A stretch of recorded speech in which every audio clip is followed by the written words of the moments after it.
ቤተክርስቲያን ከሌለች መምጣት አንችልም። ስለ ቤተክርስቲያን ልንጸልይ ጸልዩ አቤቱ ባክህ አብያተ ክርስቲያናት እንዳይቃጠሉ አንተ ስም የተሰሩት አብያተ ክርስቲያናት ሁሉ እንዳይቃጠሉና እኛ ክርስቲያኖች ሰብሰቢያ እንዳናጣ መግቢያ እንዳናጣ ስጋህን ክቡር ደምህን የምንቀበልበት ቤት እንዳናጣ አንድ ላይ ተሰብስበን አምልኮትክን የምንገልጽበት ቤት እንዳናጣ አንድ ላይ ተሰብስበን ወንጌልክን የምንማርበት አውደ ምሕረት እንዳናጣ ልደትህን የምናከብርበት በዓለ ጥምቀትህን የምናከብርበት ስቅለትህን የምናከብርበት ትንሳኤህን የምናከብርበት ስምህን የምንቀድስበት ክብርህን የምንወርስበት ቤተክርስቲያን እንዳናጣ ባክያል ልናለቅስ ልንጸልይ ይገባል። ምእመናን የቤተክርስቲያንን ፍቅር ያለቀስንም የጸለይንም እሱ ልንነግረው ይገባል። ዘመኑ አስቸጋሪ ዘመን ነውና ዘመኑ ነውና አስቸጋሪ ስለሆነ እቺን ቤተክርስቲያንን እንዳናጣ እቺን ቤተክርስቲያንን ልንጸልይባት ብቻ ሳይሆን ልንጸልይላትም ይገባል። አሁን የተሰበሰብን ልንጸልይባት ነው፣ ግን ስላለች ነው የምንጸልይባት። ጸንታ እንድትኖር ልንጸልይላትም ይገባል። ስለ ቤተክርስቲያን ሰላም ቅዳሴው እንዲያን የሚለው ጸልዩ በእንተ ሰላም ቤተክርስቲያን፣ ስለ ቤተክርስቲያን ሰላም ጸልዩ። ቤተክርስቲያን ሰላም ካጣች እኛ ሰላም አናገኝም። ቤተክርስቲያን ስርዓቷ ህጓ ካልተጠበቀ እኛ በቤተክርስቲያን ጸንተን አንኖርምና አንድ ፍቅር ያስለቅሳል። የእናት ፍቅር በቅርብም በሩቅም ሆኖ ያስለቅሳል። ደስታም ያስለቅሳል፣ ዘንም ያስለቅሳል። እኔ እናንተን ሳያችሁ ተሰብስበን በአንድ ላይ ሳያችሁ እግዚአብሔር አምላክ መድኃኔዓለም እቺን መሰብሰቢያ ቤተክርስቲያን ባይሰጠን ኑሮ የት እንሰበሰብ ነበር የሚለው ሐልቤ ገብቶ ነው። አሁን በቃ እቺን ሰርቶልን ሰጥቶን በደሙ በመስቀሉ ባርኮ ሰጥቶን ነው እንሰበሰባለን። ዛሬም ነገም ሳምንቱ እንሰበሰብባታለን። ፍቅሯ ያስለቅሳል። ስለምናገኝባት ማንከለከልባት ቤት ወተን ምንገባባት ቤት ላኮ የለንም። እንኳን በህይወታችን በሞታችን እኮ ልቂቱ ቤታችን እቺ እኮ ናት። አባቶቻችን እኮ እዚህ አጥር ነው ያሉ፣ በዚህ ቅጥር እኮ ነው ያሉ። አባቶቻችን እኮ አጽማቸው እዚህ ቤተክርስቲያን ቅጥር እኮ ነው ያለ። እቺ ቤተክርስቲያን ባትኖር ኑሮ አባቶቻችን እናቶቻችን የት ይቀበሩ ነበር? ያስለቅሳል። ያስለቅስም። ቤተክርስቲያን ፍቅር በጣም ነው የሚገርመኝ። በጣም ምመና ከዚህ ስንመጣ ብዙ ነገር ነው የምናገኝ። ሕያዋንን እናገኛለን። እኛ ሕያዋኑ ብቻ እኮ አይደለም የምንገናኝባት በዚህ ቤተክርስቲያን። በህይወት ያለነው እኛ ብቻ እኮ አይደለንም። የሞቱትን ወገኖቻችን ሁሉ እኮ ከዚህ መተን ሰላም ብለናቸው እኮ ነው የምንሄድ። እስቲ ሁላችን ብንጠየቅ አባታችሁ የት ነው ያለ? እናታችሁ የት ነው ያለች? ወንድሞቻችሁ የት ነው ያሉ? እህቶቻችሁ የት ነው ያሉ ብንባል አሁን መልሳችን ሁላችን ከቤተክርስቲያን ነው የምንልኮ። ያስለቅስም እንዴ ፍቅር? አባትሽ የት ነው ያለ? አባት የት ነው ያለ? ይባል ቤተክርስቲያን እኮ ናት። አድርጋ ስንሞትም ህይወትም ያለነ በሞታችንም ሁሉ ጊዜ መኖሪያችን መግቢያችን እትም ያባታችን የእናታችን ቤት መሆኗን የምናውቀው በህይወታችንም በሞታችንም እሷን ጋር ነው ያለ። ፍቅሯ ልዩ እኮ ነው። ፍቅሯ ልዩ ነው። እንዴት እንደሚወደን መድኃኔዓለም ክርስቶስ በስጋችሁም በነፍሳችሁም ኑሩባት ብሎ ይፈቀደልን ትልቅ ፈቃድ እኮ ነው የሰጠን። በስጋችሁም ተሰብሰቡባት፣ ጸልዩባት፣ ቀድሱባት ብሎ የሰጠን። በነፍሳችሁ ቅዱስ ሥጋውን ክቡር ደሙን ተቀበላችሁ የዘላለም ህይወትን አገኙባት ብሎ ህይወት ቤት እኮ ናት። ቤተክርስቲያን ባትኖር ምን እንቆርባለን? መቆረቢያ እኮ የለንም። እሷ እኮ ናት መቆረቢያችን፣ መጠመቂያችን እኮ እሷ ናት። እንዴ ተወለድንባት እኮ ርስታችን። አንዳንዳችን ሁላችን ብንጠየቀው የክርስቶስ ቤተሰቦች ተብለን እንጠራለን። የእግዚአብሔር ልጆች እንባላለን። ከእግዚአብሔር የተወለድንባት ርስት ይቺ ናት። አብ ወወልድ ወመንፈስ ቅዱስ አሐዱ አምላክ። በስመ አብ ወወልድ ወመንፈስ ቅዱስ አሐዱ አምላክ። በስመ አብ ወወልድ ወመንፈስ ቅዱስ አሐዱ አምላክ አሜን። የሰላምና የፍቅር አባት የበረከትና የረድኤት ባለቤት የፍጥረታት ሁሉ ጌታ ፍጥረታትን ፈጥሮ የሚገዛ የሚመግብ ፍጥረታትን ሁሉ በያሉበት ቦታ የሚጎበኝ ምሕረቱ ይቅርታው ቸርነቱ ለዘላለም በሰማይና በምድር መልቶ የሚኖር አምላካችን ልዑል እግዚአብሔር አንድነቱ ሶስትነቱን ሳይጠቀልለው ሶስትነቱ አንድነቱን ሳይከፍለው በአንድነትና በሶስትነት ሁልጊዜ ሲሰለስ ሲቀደስ የሚኖር በዚህ ሰዓትና በዚህ ዕለት ከሩቅና ከቅርብ ቦታ ሰብስቦ በረድኤቱ አቅርቦ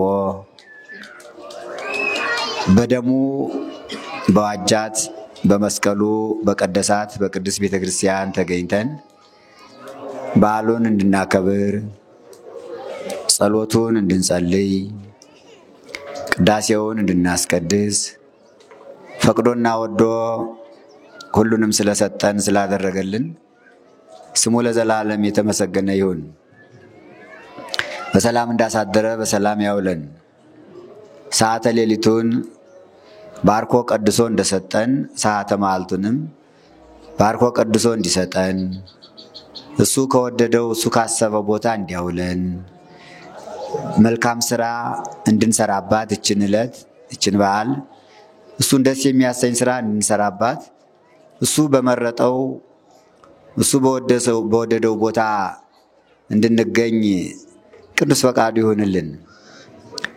እመቤታችን ወላዲተ አምላክ ቅድስት ድንግል ማርያም የመድኃኔ ዓለም ወላጅ እናቱ የኛ የበረከትና የጸጋ የቃል ኪዳን እናታችን ስሟ የተመሰገነ ይሁንልን።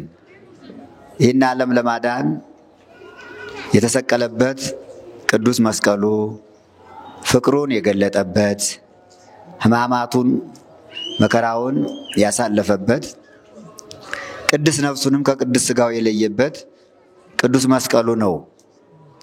ይህ መስቀሉ በደሙ የከበረ የተቀደሰ ነውና ለቅዱስ መስቀሉም ክብርና ስግደት ይገባል። ምስጋናም እናመሰግናለን።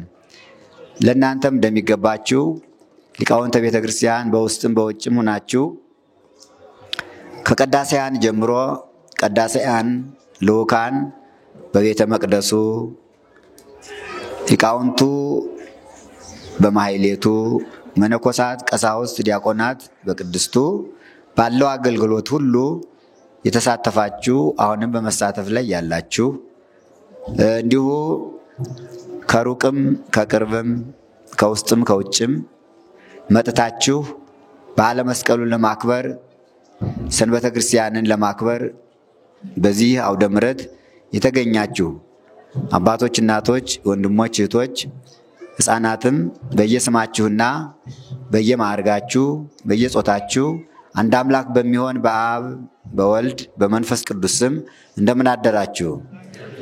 እንደምን ሰነበታችሁ? እንኳን አደረሳችሁ። እንኳንም ደህና መጣችሁ። አሜን። እግዚአብሔር ቸር ነው። ቸርነቱም የሚታወቀው የፈጠረውን ፍጥረት ከቁጥር ሳያጎድል እየመገበ እየሰበሰበ በተለይም በቅድስት ቤተ ክርስቲያን ተገኝተን እንድናመሰግነው ስላደረገ ይህ የቸርነቱ መገለጫ ነው። የሱ ቸርነት ባይጠራን ኑሮ አንመጣም ነበር።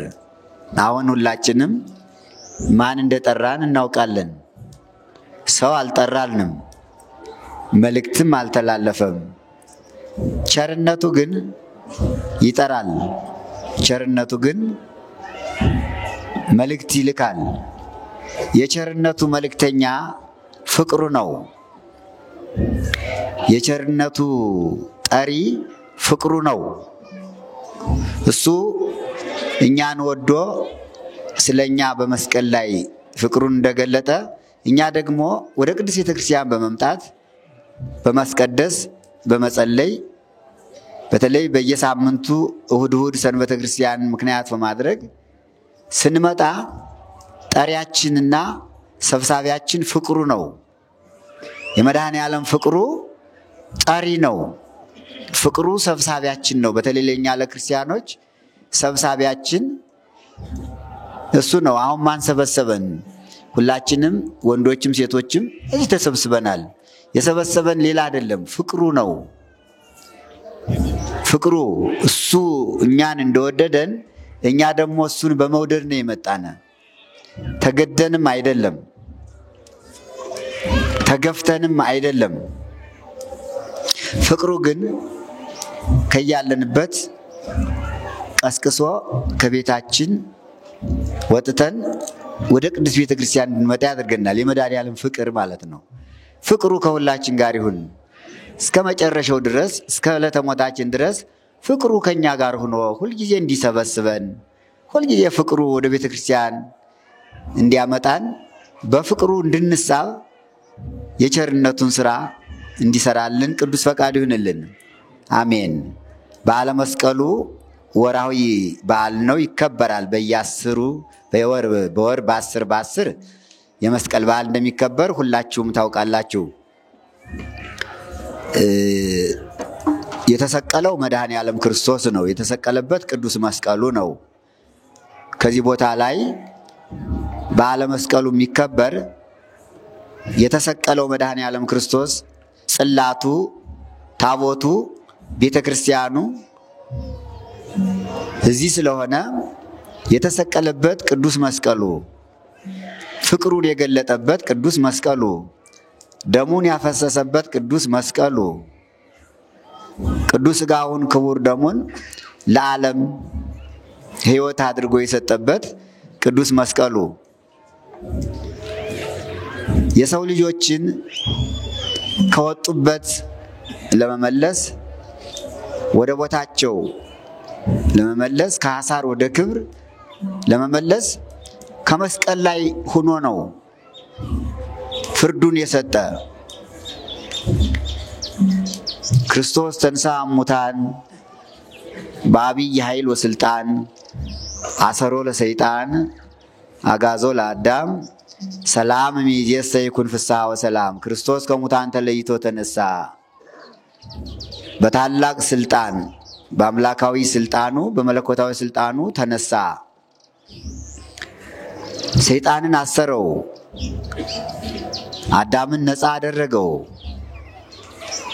ሰላም እምይእዜሰ ይኩን ፍስሐ ወሰላም፣ ከዛሬ ጀምሮ ፍጹም ተድላ ፍጹም ሰላም ይሁንልን ትላለች ቅድስት ቤተ ክርስቲያን። እና ይህን ሰላም የሰጠን በመስቀል ላይ ተሰቅሎ ነውና ይህን በዓል ስናከብር በየወሩ የመስቀሉን በዓል ስናከብር ፍቅሩን እያሰብነ ነው። የተሰቀለውን መድኃኔ ዓለምን የተሰቀለበትን ቅዱስ መስቀልና ከዚህ ቦታ የመስቀሉ ጽላት አለ። ታቦተ ሕጉ የመስቀሉ ታቦተ ሕጉ እዚህ አለ። በየወሩ በ10 ቀን በዓሉ ይከበራል። ማህሌት ይቆማል፣ ቅዳሴ ይቀደሳል፣ ሰዓታት ማህሌት ይቆማል፣ ብዙ ታምራት ይደረጋል እና ዛሬ ግንቦት 10 ቀን የቅዱስ መስቀሉ ወርሃዊ በዓሉ ነው እና እንኳን ለበዓለ መስቀሉ በሰላም አደረሰን አደረሳችሁ። በተጨማሪ በየሳምንቱ የምናከብራት ሰንበተ ክርስቲያን ለኛ መሰብሰቢያ እንድትሆነን መገናኛ በእውነት ይችን ቀን ሰንበተ ክርስቲያንን ለየት ያለ ስጦታችን ለየት ያለች ስጦታችን ስለሆነች እግዚአብሔርን ልናመሰግነው ይገባል። ስሟ ማን ይባላል? ሰንበተ ክርስቲያን ትባላለች። የክርስቲያኖች ሰንበት ማለት ነው። ሰንበት ማለት እረፍት ማለት ነው። ክርስቲያኖች የሚያርፉባት፣ ክርስቲያኖች አርፈው የሚውሉባት፣ ክርስቲያኖች ከፈጣሪያቸው ጋር የሚገናኙባት በአገልግሎት ይኸው ሌሊት በአገልግሎቱ አሁን ደግሞ ሁላችሁም ጾታ ሳይለይ ከዚህ አንድ ሆነን የተሰበሰብንባት እቺ ሰንበተ ክርስቲያን ናት። እግዚአብሔር እኮ ባይሰጠን እሷን ባይሰጠን ኑሮ እንዴት እንሰበሰብ ነበር?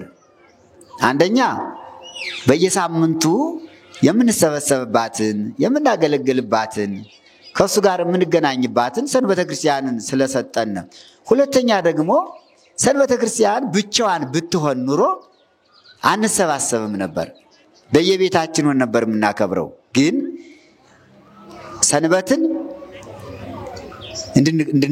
የመሰብሰቢያ ቀን የእረፍት ቀን አድርጎ እንደሰጠነ ደግሞ በዚች ቀን የምንሰበሰብባት እችን ቅድስት ቤተ ክርስቲያንን በደሙ መስርቶ ሰጥቶናል። ሰንበትና ቤተ ክርስቲያን አይለያዩም። ሰንበትን የምናከብር ከዚህ ነው። በዓላትን የምናከብር ከቤተ ክርስቲያን ነው። እግዚአብሔር እኮ ቸርነቱ የሚገርማችሁ ነገር መሰባሰቢያችን እችን የመሰለች ቅድስት ቤተ ክርስቲያን ሁልጊዜ የምንሰበሰብባት ከውስጥ ስንገባ የአባታችን ቤት ስለሆነች የማንከለከልባት፣ ቆዩ አትግቡ የማንባልባት፣ ረፍዷል ውጡ የማንባልባት፣ ይጠባል የማንባልባት፣ ከመቅደሱ እስከ ቅኔ ማህሌቱ ያለው ቤተ ክርስቲያኑ ብቻ አይደለም። ይሄ አውደ ምሕረቱ የምታዩት አሁን የተሰበሰብንበት የማን አውደ ምሕረት ነው? የማን ነው? የአባታችን እኮ ነው። የአባት ቤት የእናት ቤት እንዲህ ነው። ሰው ከአባቱና ከእናቱ ቤት ሲኖር እንደ ልቡ ይኖራል። ከባድ ቤት ሲኖር ግን ይሰቀቃል። በኪራይ ቤት የሚኖር ሰውና ከራሱ ቤት የሚኖር ሰው ኑሮ ይለያያል። በኪራይ ቤት የሚኖር ሰው ወር በደረሰ ቁጥር ይሰቀቃል ሁልጊዜ። ኪራይ ሲጨመርበትም ይጨነቃል። አዎ እቺ ቅድስት ቤተክርስቲያን ሁሉን ክርስቶስ ከፍሎ ጨርሶልናል። ደሙን አፍስሶልናል። ስጋውን ቆርሶልናል። እቺ ቅድስት ቤተክርስቲያን በመስቀሉ የተባረከች ናት። ምንስተቀቅባት ሳይሆን እንዲያውም የሚገርማችሁ ነገር ቸርነቱ ከዚች እየመጣችሁ ከቤቴ ግቡልኝ፣ ከቤቴ ዋሉልኝ፣ ከቤቴ ደሩልኝ ካለ በኋላ ይህ ብቻ አይደለም ያለ፣ ከቤቴ ግቡና ስጋዬን ብሉልኝ፣ ደሜን ጠጡልኝ። እንግዲህ ተመልከቱ ማን ሰቀቅበት። ብሉ ጠጡ ከቤቴ ግቡ ብሎ አውደ ምሕረቱን አስፍቶ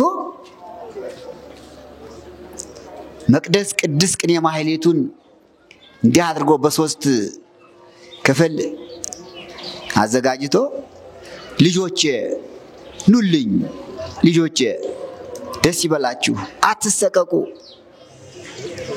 እናንተ ቸኩላችሁ ካልወጣችሁ ውጡ የሚላችሁ የለም፣ እናንተ ወደ ኋላ ካላላችሁ የሚቀድማችሁ የለም፣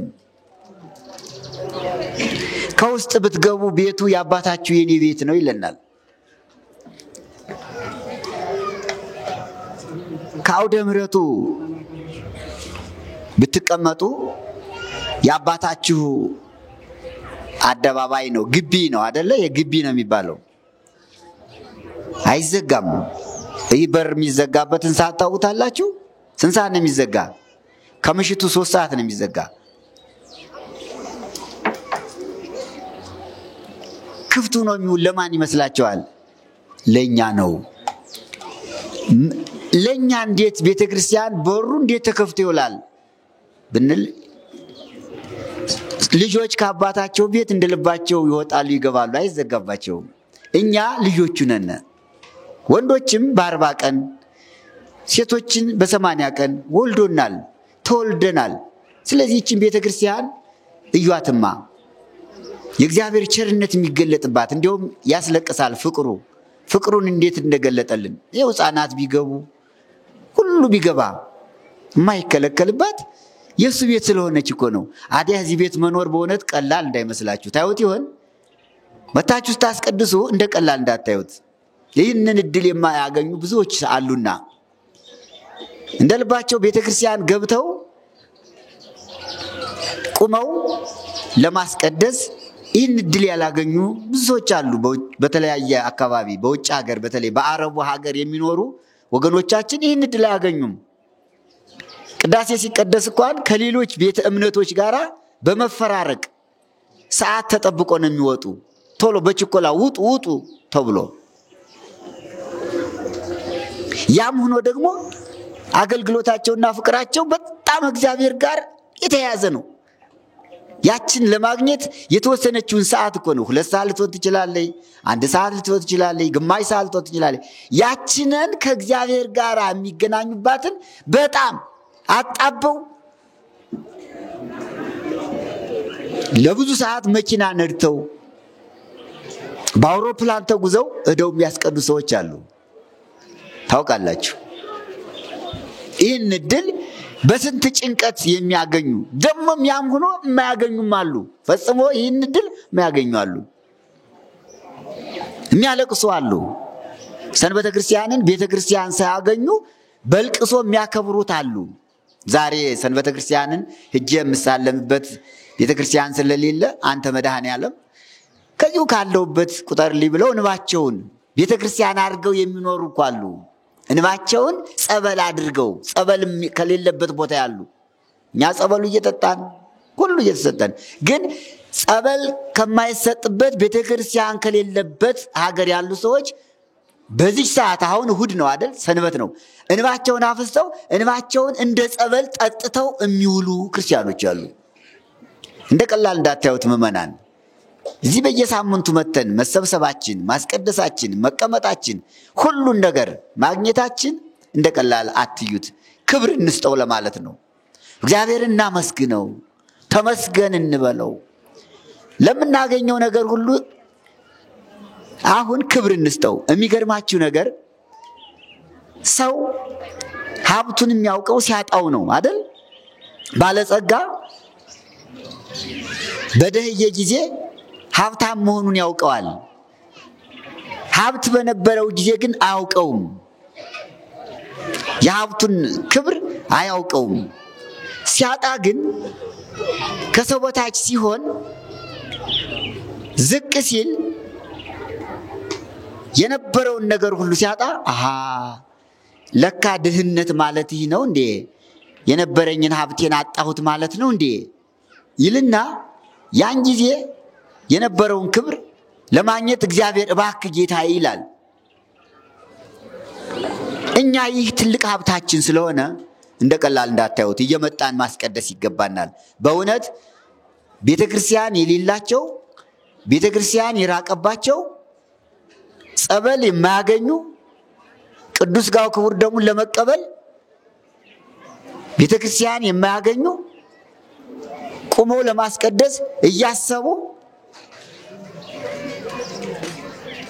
እድሉን ያላገኙ ብዙዎች ክርስቲያኖች አሉና እኛ ከዚህው መተን ለማስቀደስ ለመጾም ለመጸለይ ወደ ኋላ ስንል በእውነት የነሱ እንባ ይፋረደናል። እውነቱን ለመናገር ቤተክርስቲያን አጥተው የሚያስቀድሱበት አጥተው የሚጸልዩበት አጥተው በእንባቸው እንደ ጸበል ተረጭተው የሚኖሩ ክርስቲያኖች የነሱ እንባ እኛን ይፋረደናል። እውነቴን ነው። እዚህ ተቀምጠን እዚህ ወቅር ሆነን ቤተክርስቲያኑ እዚህ እያለ ሰንበት ክርስቲያን ከዚህ እያለች ሁሉ እያለ ካላስቀደስነ ካልጸለይንባት የነዚያ እንባ ይፋረደናል። መጣችኋል፣ እንኳን ደህና መጣችሁ እንዳትቀሩ ለማለት ነው። አሁን እንደቀላል አትዩት። ይህን እድል ማግኘት እንደውም እንባ አንዳንድ ጊዜ ይተናነቀናል። አባቶቻችን ይህን እድል በማግኘታቸው እንባ ይተናነቃቸዋል። ፍቅር ናት እንጂ ቤተክርስቲያን እዩዋት እስቲ። ፍቅር እኮ ናት፣ ሁልጊዜ ማትሰለች የእግዚአብሔር ቤት ስለሆነች የእግዚአብሔር ፍቅር አለባት። ይችን ቤተክርስቲያን እኮ ሁልጊዜ ስለያዝናት እኛ ልናቀላት እንችላለን። ስለለመድናትም ልናቀላት እንችላለን። አደራችሁ ምእመናን የቤተክርስቲያንን ፍቅር ከልባችሁ ጻፉት። የቤተክርስቲያንን ፍቅር በልባችሁ ሰሌዳነት ጻፉት። ቅድም እንዳልኩት የታጣለት ነው ሁሉም ይታወቅና ያስጨንቃል። አዎ እያለነ በፍቅርና በናፍቆት ቤተክርስቲያንን ልናስባት ይገባ። እያለነ አንዳንድ ጊዜ እናቶች ልጆቻቸው ጋር እያሉ ያለቅሳሉ። ልጆቻቸውን ይዘዋቸው ለምን ነው የሚያለቅሱ? ልጆች ከእናታቸው እቅፍ ነው ያለቅሳሉ። የፍቅር ልቅሶ አለኮ፣ የፍቅር ልቅሶ አለኮ። እስቧት እንዳትለዩ ለማለት ነው። ሰንበተ ክርስቲያንን ነው አሁን የገለጽኩላችሁ። አንዲቱም እንመጣባት ምክንያት ወደ ቤተክርስቲያን የምንሰበሰብባት ሰንበተ ክርስቲያን ናት። የመጨረሻይቱ ደግሞ ቤተክርስቲያን ናት። ቤተክርስቲያን ከሌለች መምጣት አንችልም። ስለ ቤተክርስቲያን ልንጸልይ ጸልዩ። አቤቱ ባክህ አብያተ ክርስቲያናት እንዳይቃጠሉ፣ ባንተ ስም የተሰሩት አብያተ ክርስቲያናት ሁሉ እንዳይቃጠሉና እኛ ክርስቲያኖች መሰብሰቢያ እንዳናጣ፣ መግቢያ እንዳናጣ፣ ቅዱስ ሥጋህን ክቡር ደምህን የምንቀበልበት ቤት እንዳናጣ፣ በአንድ ላይ ተሰብስበን አምልኮትክን የምንገልጽበት ቤት እንዳናጣ፣ በአንድ ላይ ተሰብስበን ቃለ ወንጌልክን የምንማርበት አውደ ምሕረት እንዳናጣ፣ ልደትህን የምናከብርበት በዓልህን፣ ጥምቀት በዓለ ጥምቀት ግን የምናከብርበት፣ ስቅለትህን የምናከብርበት፣ ትንሣኤህን የምናከብርበት፣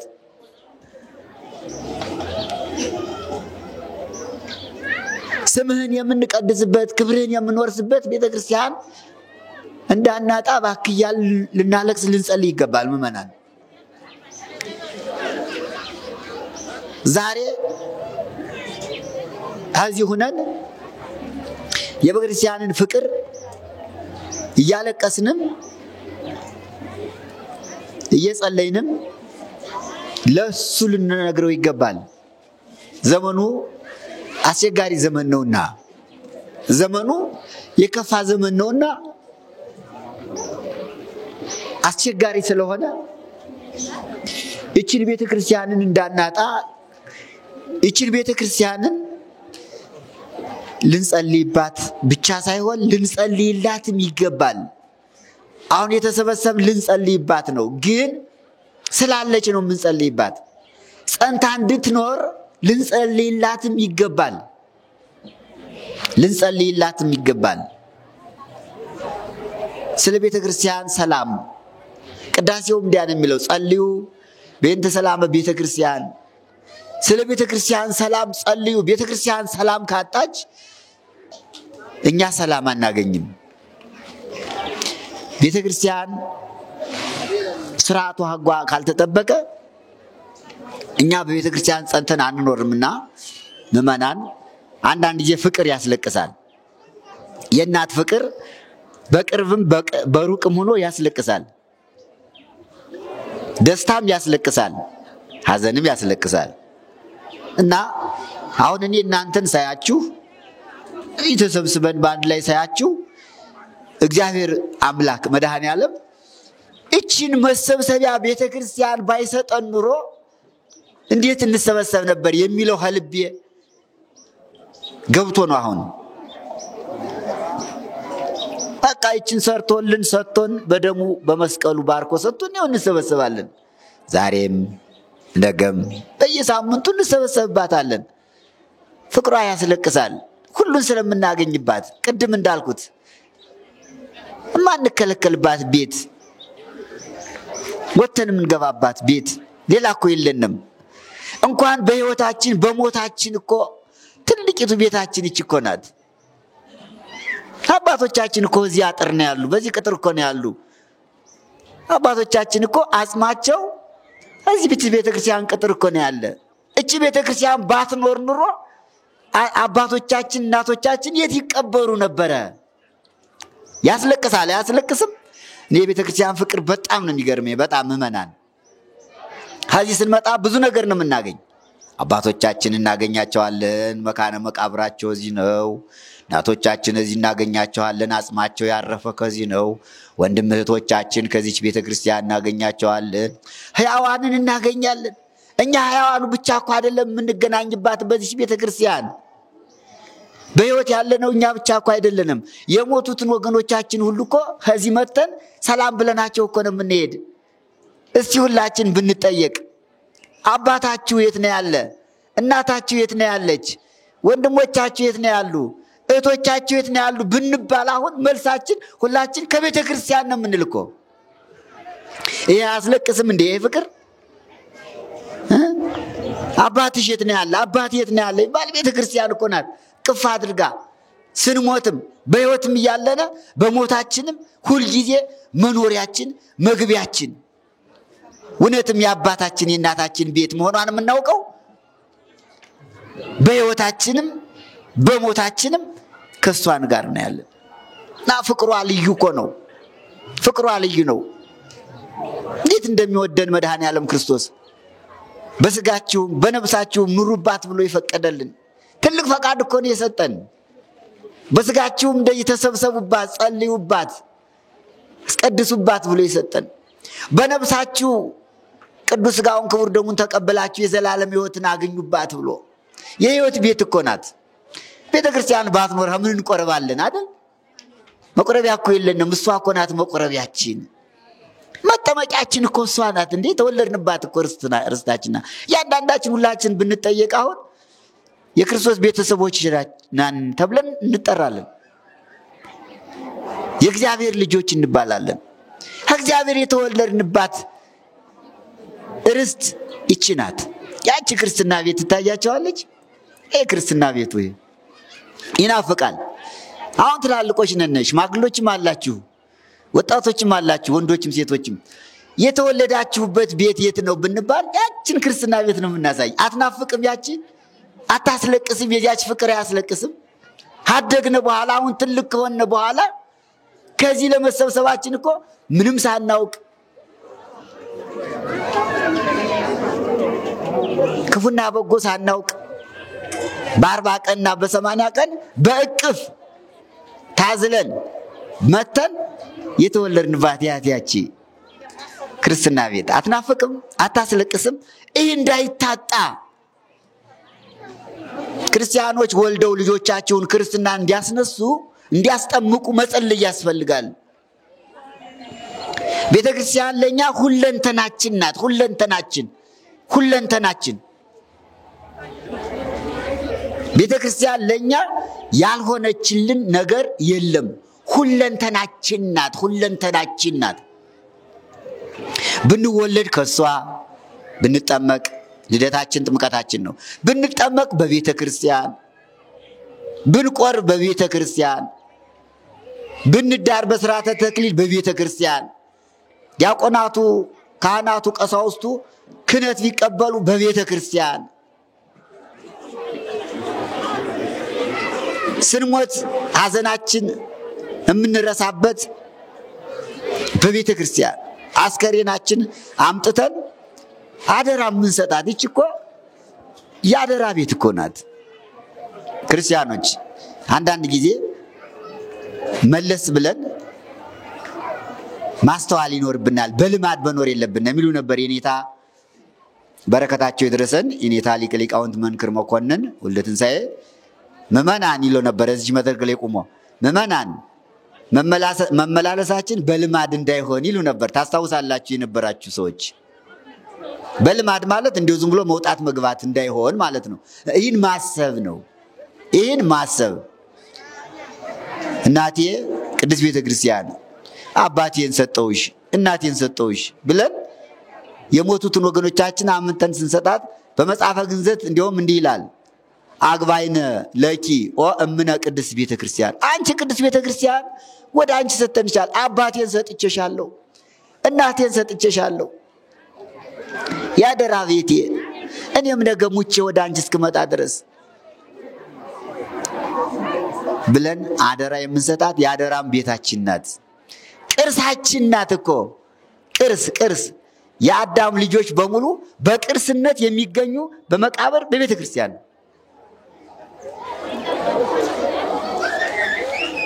ሰው ትልቅ ቅርስ ነው።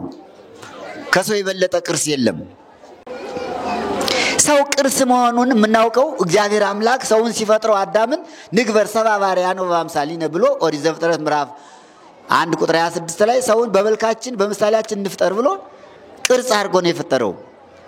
ቅርስ ሁለት ስም አለው። አንዱ ቅርስ ይባላል፣ እንደገና ደግሞ ቅርጽ ይባላል። ሰው ሁለቱን ስም የያዘ ነው፣ ቅርስነትንም ቅርጽነትንም። ቅርጽነቱ በስላሴ መልክ ነው የተቀረጸ። አዎ በመልካችን እንደ ምሳሌያችን እንፍጠር ብሎ እግዚአብሔር ሰውን የቀረጸው በመልኩ ባሪያው ነው። ስለዚህ ቅርጽ ይባላል። በስላሴ አካል የተቀረጸ ግዙፍ ሲሆን በረቂቁ በስላሴ አካል የተቀረጸ ቅርጽ ይባላል ሰው። ቅርስነቱ ደግሞ ሰው በሕይወተ ሥጋ ያለ ቅርስ ሆኖ ይጎበኛል።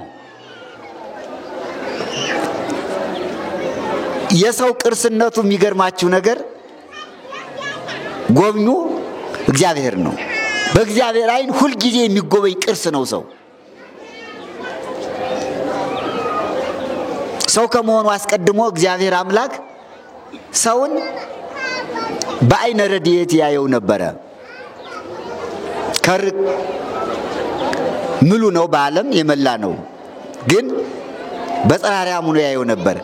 ኋላ ግን ከሰማያ ሰማያት ወርዶ ከቅድስት ድንግል ማርያም ተወልዶ መጣና ይህን ቅርስ የሰውን ቅርስ እግዚአብሔር አምላክ ወረሰው። ምንድነው እሱ?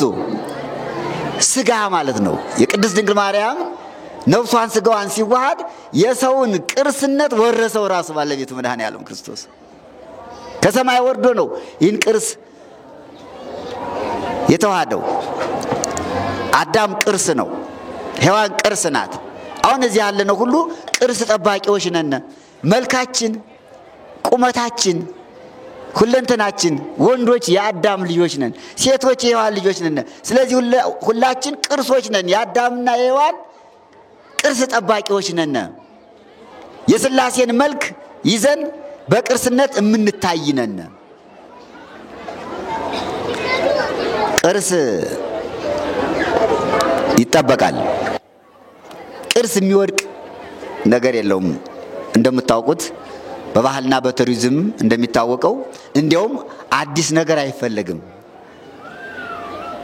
የሚፈለግ ጥንታዊ ቀዳማዊ የሆነ ያረጀችን ብትሆን ቅርስ በጣም ክቡር ናት። ስለዚህ ሰው ሲሞት አጽሙና ስጋው ቅርስ ሆኖ በክብር ተቀምጧል፣ ይቀመጣል። እቺ የቅርስ ቦታ ማን ናት? ቤተ ክርስቲያን ናት። እኔ አንዳንድ ጊዜ ይገርመኛል።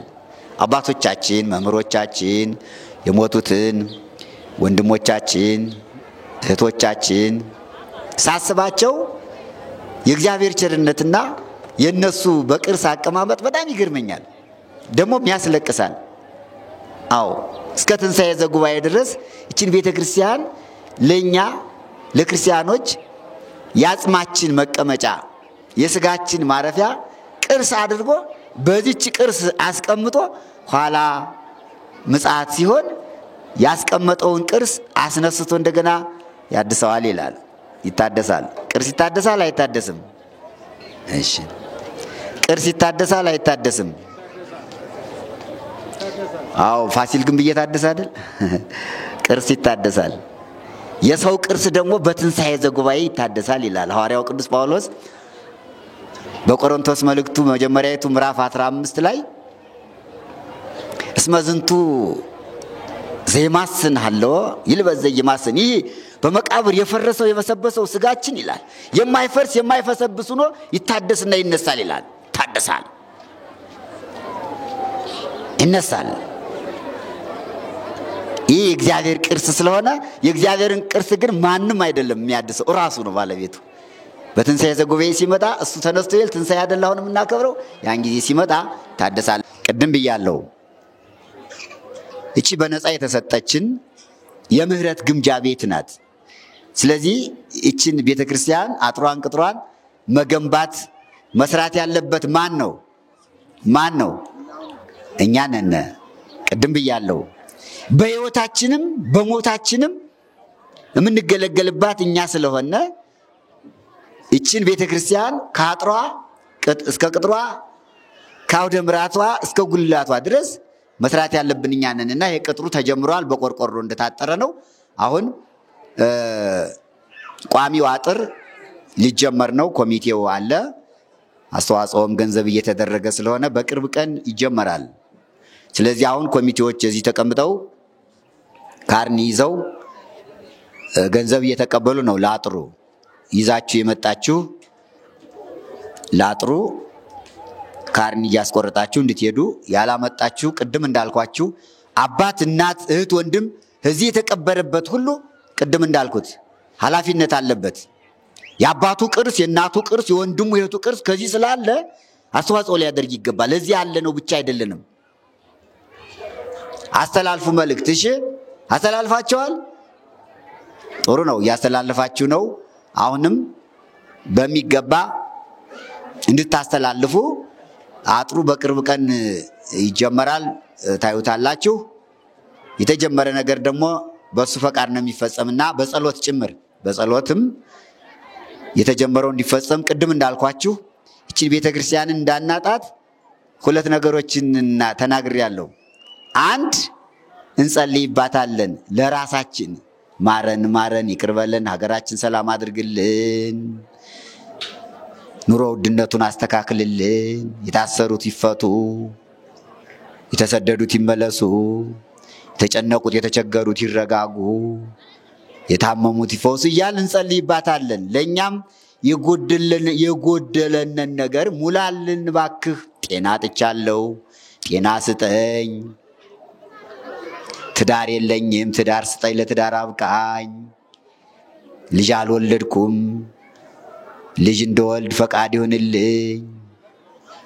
ሀብት የለኝም፣ ንብረት የለኝም፣ ሀብት ንብረት ስጠኝ። መጠለያ ቤት የለኝም፣ የጎኔ ማረፊያ የምትሆን ቤት ስጠኝ።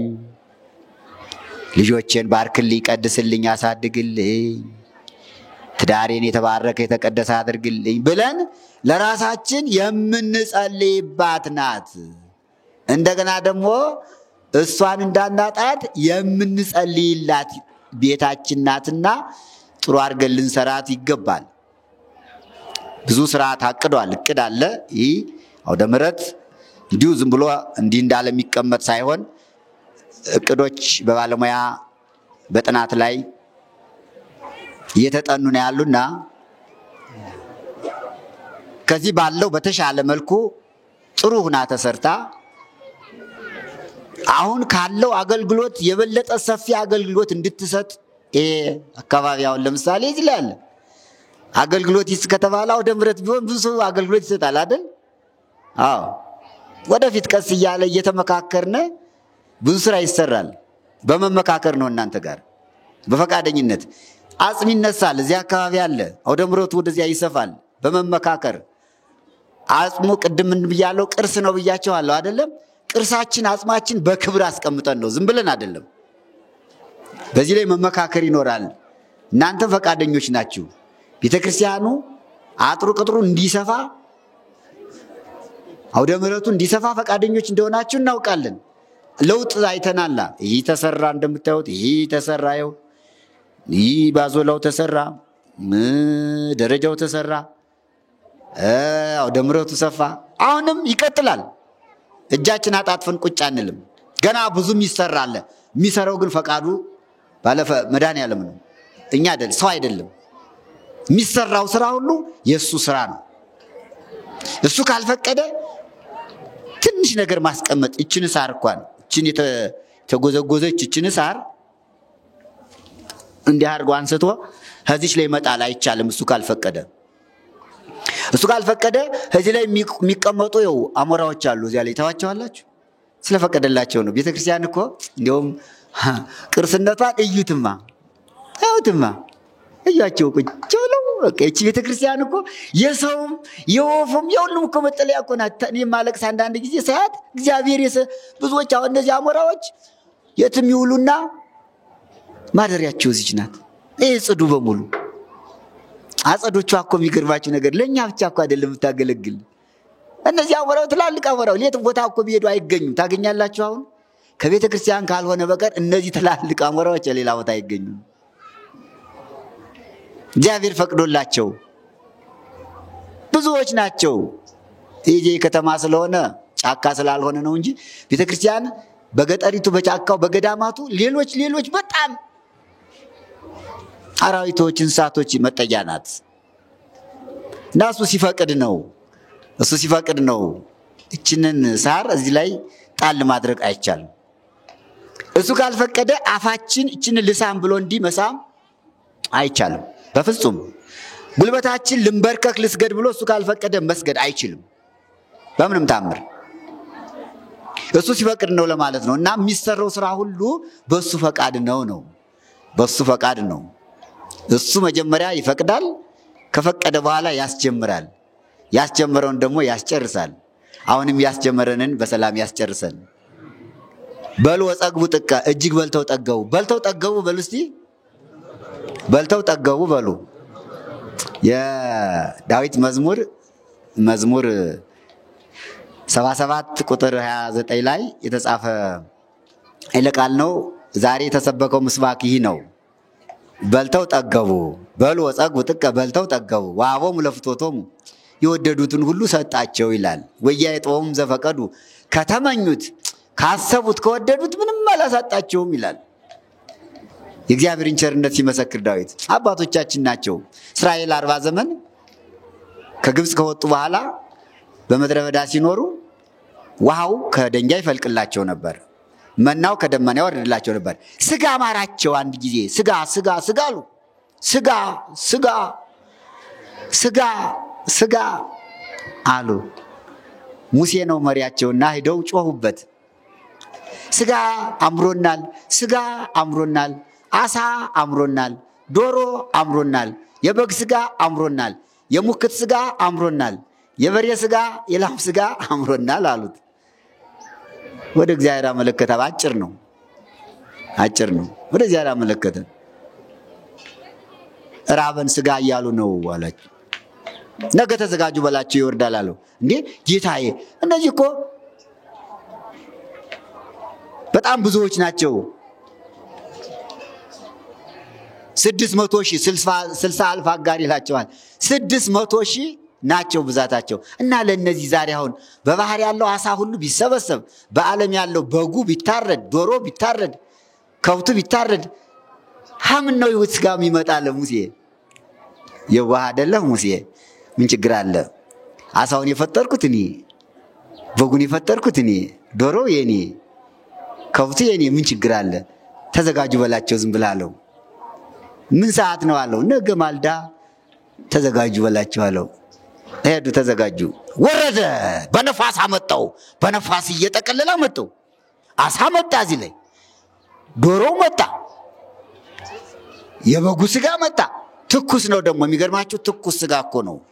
እግዚአብሔር እኮ ሲመግብ ምእመናን ሲያበላ ትኩስ ስጋ እኮ ነው ያደረ። በፍሪጅ እንዳይመስላችሁ። የፍሪጅ ስጋ እንትኑን የጨረሰ ነው ዝም ብሎ። የፍሪጅ ስጋ እንዴት ነው? ጥሩ ነው። አይ ያው እንዳይበላሽብን ብለን ነው እንጂ ቀድሞ ፍሪጅ ሳይኖር አባቶቻችን እንዴት አድርገው ስጋውን ያስቀምጡት ነበር እኮ። አላችሁ አይደል ትላልቆች? እንዳይበላሽ እንዴት አድርገው ነበር? ቋንጣ ነበር የሚበሉ እንጂ በፍሪጅ አድርገው ይሄንን እንትኑን የጨረሰ ሁለንተናውን የጨረሰ ነው እኮ። መስቀል ይቻላል። በፍሪጅ የምታስቀምጡ እየዘለዘላችሁ ሰቅላችሁ ቋንጣዋን ብሎ አይሻልም? የትኛው ነው የሚጣፍጥ? የፍሪጁ ስጋ ነው የሚጣፍጣችሁ ወይስ ቋንጣው ነው የሚጣፍጣችሁ? ታዲያ ቀድሞ እኮ አባቶቻችን ፍሪጅ አላቸው። እግዚአብሔር የፈጠረላቸው እቺ ፀሐይ እኮ ለነሱ ፍሪጅ እኮ ናት። የመደቡ ስጋ ይዘለዘልና ገመድ እዚያ እስከዚህ ድረስ ይዘረጋና ሲሰቀል መቼም በአንድ ቀን ነው ፀሐዩ። ፍሪጅ ማለት ይሄ ነው። ታዲያ ብዙ ፍሪጅ ገንዘቡ ብዙ ዋጋው። ያንን የለኝ እያላችሁ አትጨነቁ። እግዚአብሔር የሰጠነ ፍሪጅ እቺ ፀሐይ አለች። ስቀሉት፣ አሞራ እንዳይወስድባችሁ ጠብቁ። እና ቋንጣው ይጣፍጣል ለማለት ነው። እግዚአብሔር ትኩስ ስጋ ነው ያመጣላቸው ለማለት ፈልጌ ነው። በፍሪጅ ያደረ ስጋ አይደለም እንዳሁኑ ያወረደላቸው ትኩስ ስጋ በጣም ይጣፍጣል። ምላስ ሰንበር የሚባል አለ አይደል? አራጆች ቶሎ የሚበሉት እንዳረዱ የትኩሱ አታውቁትም እንዴ? አታርዱም መሰል አይደል? ሀላረዳችሁ ራስ ምላስ አትበሉም። ሰራተኛ ሴቱ እንጀራ ይጋግር ትኩስን እንጀራ የምትበላ ሰራተኛ፣ ወንዱ በሪያ ያርድ ሰንበር ራስ ምላሱን የሚበለው ማን ነው? አራጅ። ሁሉን አተናል በገንዛ እጃችን ተኮፍሰን ሴቱ ማጀት አይገባ፣ ወንዱ ሀጋጥ አይገባ፣ አይቀምሳዲያ አይልስ። ትኩስ ስጋ የፍሪጅ የፈሰነበተው ምን ለማለት ፈልጌ ነው? ባጭሩ ነው ምእመናን፣ ትኩስ ስጋ አወረደላቸው እንዳይጸየፉት ከመሬት 2 ግን ከፍ አደረገው። እንግዲህ ቅድም ዘልዝላችሁ ስቀሉት ያልኩኝ እግዚአብሔር ከፍ አድርጎ ሰቀለላቸው። የሚገርማችሁ ነገር አፈር ላይ ቢወድቅ ይጸየፉት ነበር አይደል? መሬት ላይ ቢወድቅ ምን አደረገው መስላችሁ? በሰው ስንት ክንድ አልኳችሁ? 2 ክንድ። እንዲህ ዝም ብሎ አንጠለጠለው። በምን አንጠለጠለው? በነፋስ እኮ ነው። እንጨት ገመድ እንደኛ ገመድ ፈትሎ አይደለም ስጋውን ያስቀመጠበት። እንደኛ ርብራብ እንጨት የስጋ መስቀያ ብቻ አይደለም። ነፋሱን እዚህ ላይ ያቆምና ቀጥ አድርጎ ያዛለው። 2 ነገር አለው ነፋስ። 1 ይሸከማል፣ 2 ደግሞ ያደርቃል። ሁሉ ነገር የሚደርቅ በነፋስ ነው። እንዳይበላሽባቸው ነፋስ 2 አገልግሎት ይሰጠው ነበር ለስጋው። 1 ይሸከመዋል፣ 2 ደግሞ ሞቅ ነፋስ አይደል ሁሉን የሚያጠፋፍ የሚያደርገው ያደርቅላቸው እንዲያርገው አበላቸው። ይህንን ነው በሉ ወጸግቡ ጥቀ በልተው ጠገቡ እስራኤል በአንድ ቀን። አቤቱ እግዚአብሔር አምላክ ሆይ እባክህ ለነ ሙሴ ያንን ስጋ ያወረድክላቸው ዛሬም ለዚህ ለተቸገረው ሕዝብ ስጋ ስጠው። አንፈልግም ስጋ ቢወርድ አሳ ነው የምትፈልጉ? ዶሮ አሳ ነው ዶሮ በግስ የላምስ ሁሉንም የተገኘውን አሉ። አቶ ተገን እውነታቸውን ነው። አቶ ተገን የተገኘውን አሉ። እውነታቸውን እኮ ነው። እግዚአብሔር ያለው ትክክል ነው። ይሳነዋል? አሁን ለማውረድ ይሳነዋል? አይሳነውም። አበላቸው፣ አጠገባቸው። ይህ በሙሴ ዘመን እንደሆነ ዛሬ ደግሞ በትንሣኤው በተነሳ በ25ኛው ቀን በዮሐንስ ወንጌል ምዕራፍ 21 ላይ ከቁጥር 1 እስከ 15 ተጽፏል። መድኃኔዓለም ከተነሳ በኋላ 3 ቀን ጉባኤ ሰርቶ መግቧቸዋል ይላልና አንደኛው የትንሣኤ ዕለት፣ ሁለተኛው የዳግም ትንሣኤ ዕለት፣ ሶስተኛው በተነሳ በ25ኛው ቀን ርክበ ካህናት ብላ ቤተክርስቲያናችን በተውሳክ በዓል ታከብረዋለች። አሁን ያለፈው ረቡዕ ማለት ነው። ያለፈው ረቡዕ ርክበ ካህናት ይባላል። ከትንሣኤ ቀኖች ተቆጥረው 25 ቀን ሲሆን ይህ በዓል ይከበራልና በዚያ በ25ኛው ቀን ጥብርያዶስ በሚባል ወንዝ አጠገብ መድኃኔዓለም እንዲሁ ስጋውን፣ ዳቦውን፣ አሳውን የአሳ ስጋ ጥብስ ስጋ ጥብስ ስጋ ጥብስ የተጀመረ እዚህ እንዳይመስላችሁ። እግዚአብሔርም ጥብስ ስጋ ያበላል። ለእስራኤል ቅድም እንዳልኳችሁ ለምለም ስጋ ነው ያወረደላቸው። ለሐዋርያት ደግሞ ጥብስ ስጋ። አራ የሚገርም እኮ ነው። መጽሐፍ ቅዱስ ተመልከቱ። ሁለቱንም መጽሐፍ ቅዱስ እናገኘዋለን። እንዴ ባጭሩ ነው። ሐዋርያት ጌታችን ከተነሳ በኋላ ልባቸው ወደ ቀደመ ስራቸው ለመመለስ ያመነታ ነበር። በተለይ ሊቀ ሐዋርያት ቅዱስ ጴጥሮስ እኔ አሳ አጥማጅ ነኝና ወደዚያ ልሄድ ነው ብሎ ለሐዋርያት ሐሳብ አቀረበ። አይኛም አንተ ጋር እንሄዳለን አሉ። ተስማሙ። እነ ዲዲሞስ እነ ቶማስ እነ ብዙዎች ነበሩ። እሺ እንሂድ ተያይዘው ጥብርያዶስ ከሚባል ባህር ሄዱ። ገሊላ ባህር ሊያጠምዱ ጀመሩ። ማታ ነው የሄዱ። ከምሽቱ 12 ሰዓት ጀመሩ። መረባቸውን ይጥላሉ። ጸጥ ወይ አንዲት አሳ ዝም በዚያ ቢሄዱ ባዷቸውን ምንም ሳያገኙ 12 ሰዓት አሳለፉ። አያችሁ ምእመናን፣ 24 ሰዓት ብንሰራም እግዚአብሔር ሲፈቅድ ነው የሚበረክትልንና 12 ሰዓት የተጣለ መረብ አንዲት አሳ ሳይዝ እነሱም 12 ሰዓት በሙሉ በውርጭ ቆዩና ግን ድካማቸውን አየና መድኃኔዓለም ክርስቶስ ወጸቢሖ እግዚእ ኢየሱስ ይቀውም መንገለ ሐይቀ ባሕር። ማለዳ ሲነጋ መጣ መድኃኔዓለም ከጥብርያዶስ ወንዝ አጠገብ መጥቶ ቆመ። አዩት። አላወቁትም እሱ መሆኑን። እሱ አውቋቸዋል፣ እነሱ አያውቁትም። አሁንም እኮ እሱ ያውቀናል፣ እኛ አናውቀውም። የምታውቁት መታቸዋል፣ የማያውቁት ብዙዎች ስላሉ ነው እንጂ እኛማ እናውቀዋለን። እዚህ ያላችሁ ታውቁታላችሁ፣ እሱም ያውቀናል። ምን አላቸው? መጣና እናንተ አላቸው። አቤት። ደቂቄ ብክሙ ዘንበል የሚበላ ነገር አላችሁ አላቸው። አረ የለንም። እንዴት? ያው ስንደክም አደርና አሳ እንይዛለን ብለን አንድም አሳ አላገኘን አሉት። በሉ መረባችሁን በመርከቡ በቀኝ በኩል ጣሉት አላቸው። መረባችሁን በሉ እስቲ በመርከቡ በቀኝ በኩል ጣሉት። ይሄ ቀኝ ማለት ይሄ ቀኝ ቅን ነው። ምን ማለቱ ነው? ውስጡ እኔ ያዘዝኳችሁ ስራ ወጣችሁ ትንሽ ጠመም ብላችሁ ስለነበረ ልባችሁንም ወደ ቅንነት መልሱት። መረባችሁንም በመርከቡ በቀኝ በኩል ጣሉት። ያለኔ ምንም አታገኙም። አሁን እኔ አሳ አታጠምዱም እንግዲህ ብዬ ሰው አስተምሩ ብዬ አሁን ወደ አጥማጅነት ማን መለሳችሁ? በሉ ልባችሁን ወደ ቅንነት መልሱት። እኔ የምፈልገው ሰው እንድታስተምሩ እንጂ አሳ እንድትይዙ አይደለም። መረባችሁንም በቀኝ በኩል ጣሉት አላቸው። መሰረነ ኩላ አረ ደክመናል፣ ምንም ያገኘን የለም፣ ደግሞ ሁለተኛ ልንደክም ነው እንዴ? መቼስ ሰው እኮ የመጨረሻውን አያውቅም አይደል?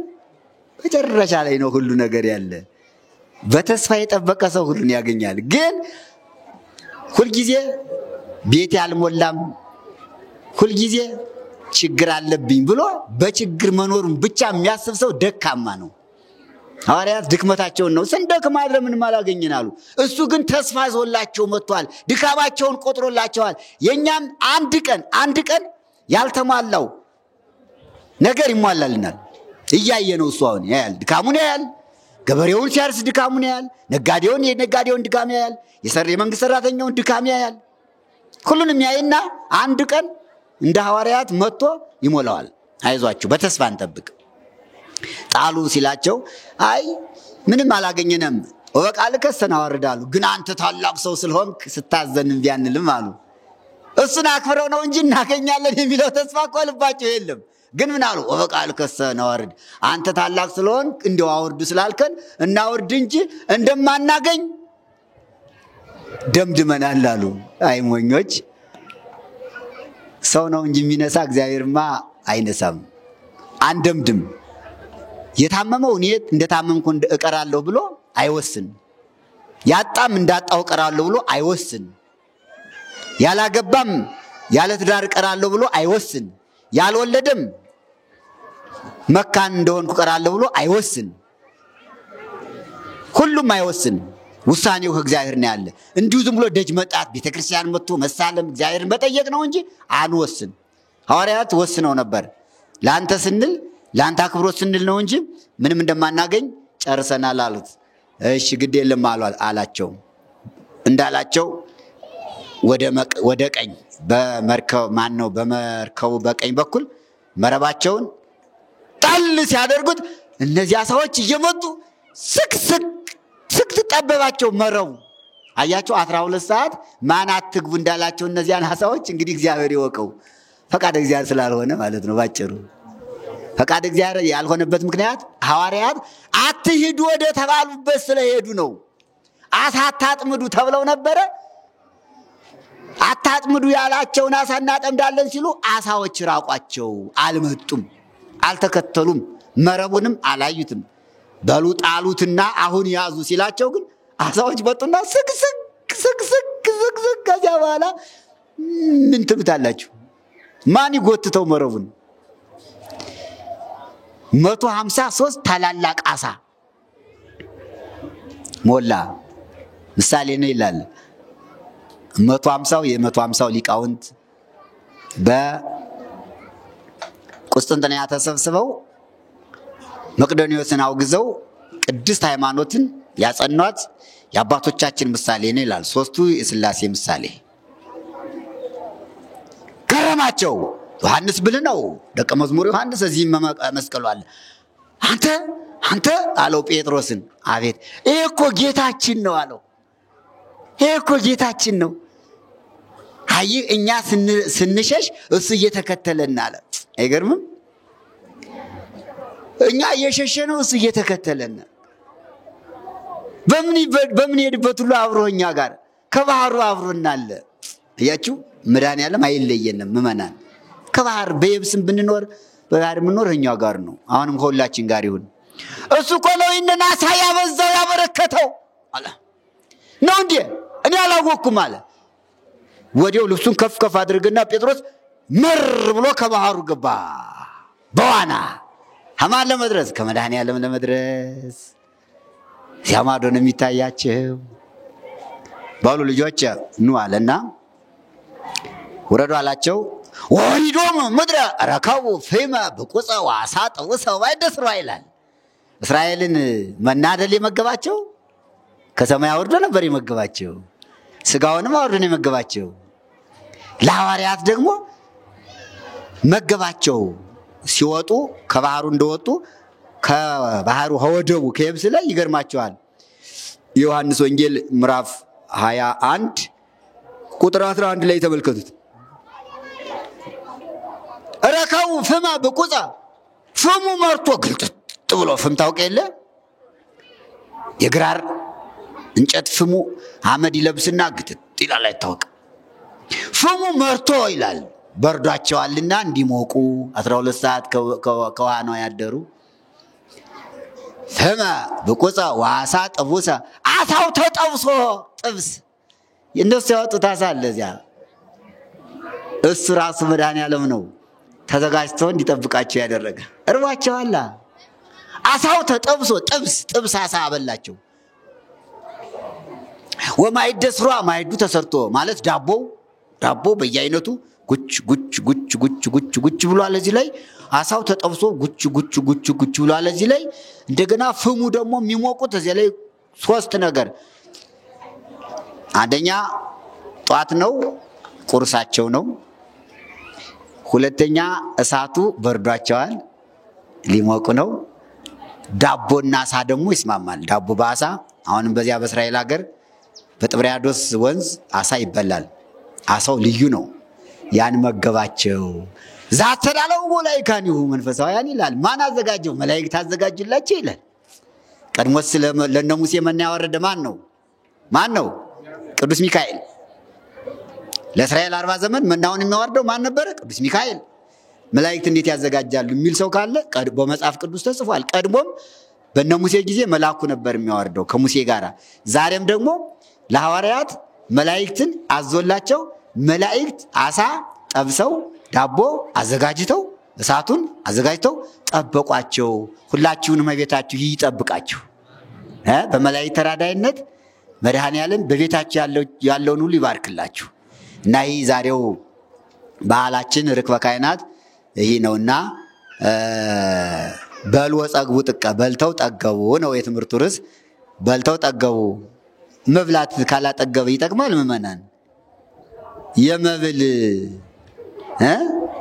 የመብል ውጤቱ የት ላይ ነው የሚታወቅ? ሲያጠግብ።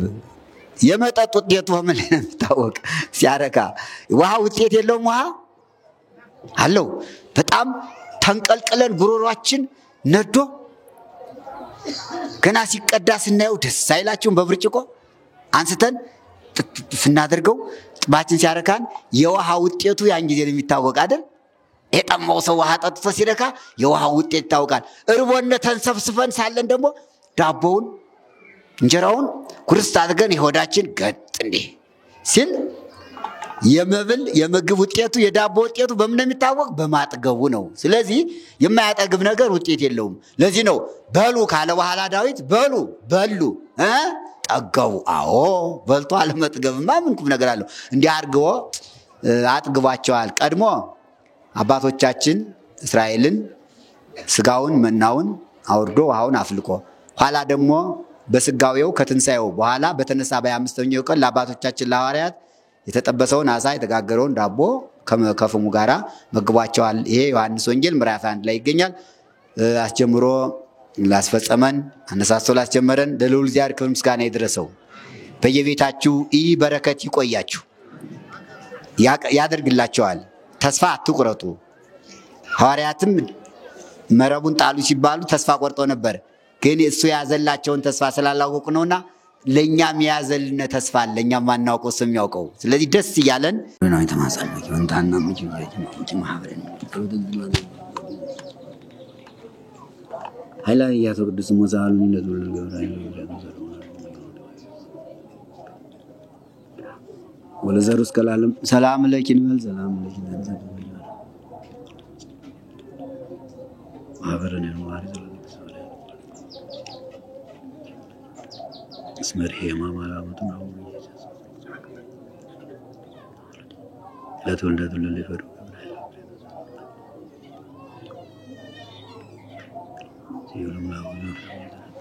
سلام عليكم بل سلام عليكم يا جماعة كما بدنا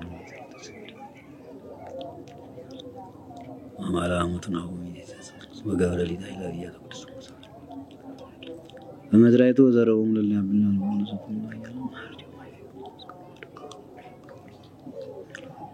የሎም ላውና አብርሃም ለዘርስ ከላው ውስጥ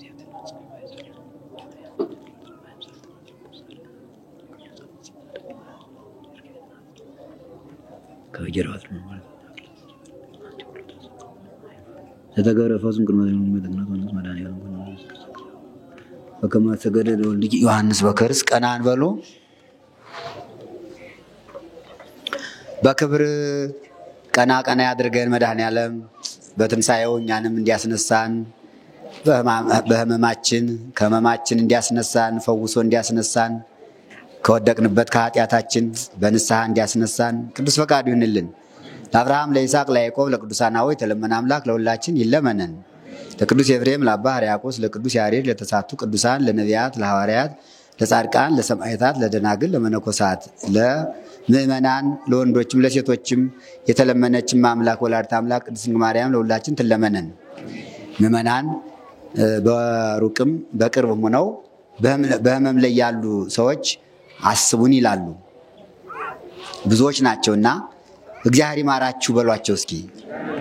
እግዚአብሔር ይማራችሁ፣ እግዚአብሔር ይማራችሁ። እሱ ይቀበላል። መድኃኒዓለም ቸር ስለሆነ ይቀበላል። በህመም ተጨንቀው ባካችሁ አስቡን የሚሉ ብዙዎች አሉ። እውነቱን ለመናገር እንቅልፍ ሳይቀር አጣን ብለው ብዙ የሚጨነቁ ሰዎች አሉ። ሰላም አጥተው በጣም የሚጨናነቁ በቤተሰብ በትዳር በልጆቻቸው የሚጨነቁ ብዙዎች አሉና እግዚአብሔር አምላክ ያስተካክልላችሁ በሏቸው። እግዚአብሔር አምላክ ያስተካክልላችሁ፣ እግዚአብሔር ያስተካክልላችሁ። ለሁላችንም ለራሳችንም ጭምር ነው። ብዙዎቹ የጎደለባቸው ነገር አለ።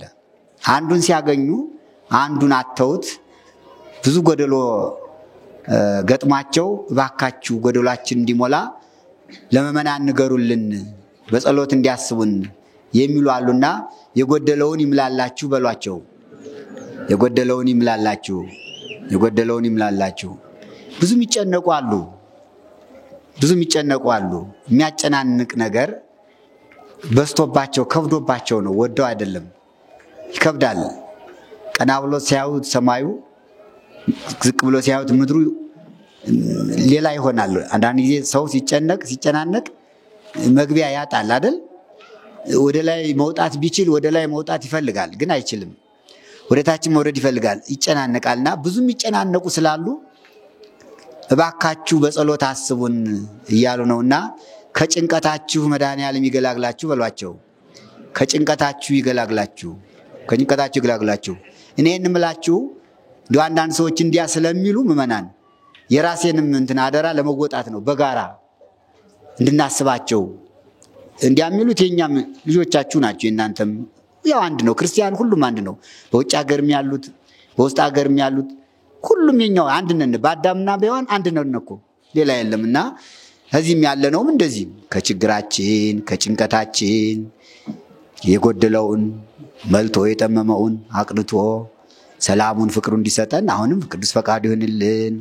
ከሰንበት በረከት ረድኤት ይክፈለን። ከባለ መስቀሉ በረከት ረድኤት ይክፈለን። ከሁሉም ነገር የከበደውን የምታቀልልን ጭንቀታችን የምትገላግለን አማላጃችን እናታችን ወላዲተ አምላክ ቅድስት ድንግል ማርያም ናትና አሁንም የጸለይነው ጸሎት ጸሎተ ማርያም ነውና እመቤታችን በአማላጅነቷ ትጎብኝሄን። ረድኤቷ ከሁላችን ጋር ይሁን። አባታችን ሆይ በሰማያት የምትኖር ስምህ ይቀደስ፣ መንግሥትህ ትምጣ፣ ፈቃድህ በሰማይ እንደሆነች እንዲሁ በምድር ትሁን።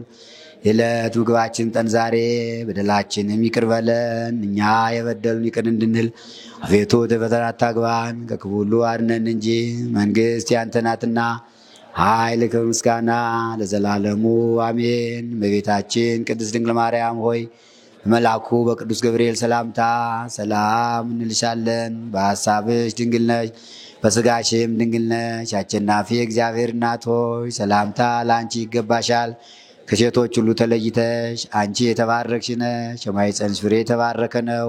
ጸጋን የተመላሽ ቅድስት ሆይ ደስ ይበልሽ፣ ልዑል እግዚአብሔር ከአንቺ ጋር ነውና ከተወደደው ልጅሽ ከጌታችን ከመድኃኒታችን ከኢየሱስ ክርስቶስ ዘንድ ይቅርታና ምሕረትን ለምኝልን ኃጢአታችን ያስተሰርይልን ዘንድ ለዘላለሙ አሜን። ጌታችን አምላካችን መድኃኒታችን ኢየሱስ ክርስቶስ የካህናት አለቃ ኃጢአትን የሚያስተሰርይ ይቅር ባይ ለአባቶቻችን ለሐዋርያት ስልጣነ ክህነትን የሰጣቸው በከበረ ደሙ ፈሳሽነት ከልጅነት እስከ እውቀት ድረስ የሰራችሁትን ኃጢአታችሁን ይቅር ይበላችሁ።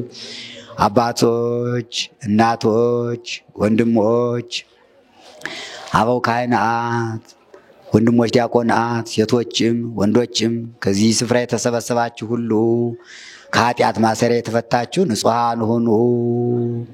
እኔንም እናንተንም ለመንግሥተ ሰማያት የበቃን የተዘጋጀን ያደርገን ዘንድ እግዚኦ መሐረነ ክርስቶስ ብለን 12 ጊዜ እንለምነው። እግዚኦ መሐረነ ክርስቶስ፣ እግዚኦ መሐረነ ክርስቶስ፣ እግዚኦ መሐረነ ክርስቶስ፣ እግዚኦ መሐረነ ክርስቶስ፣ እግዚኦ መሐረነ ክርስቶስ፣ እግዚኦ መሐረነ ክርስቶስ፣ እግዚኦ መሐረነ ክርስቶስ፣ እግዚኦ መሐረነ ክርስቶስ፣ እግዚኦ መሐረነ ክርስቶስ፣ እግዚኦ መሐረነ ክርስቶስ፣ እግዚኦ መሐረነ ክርስቶስ።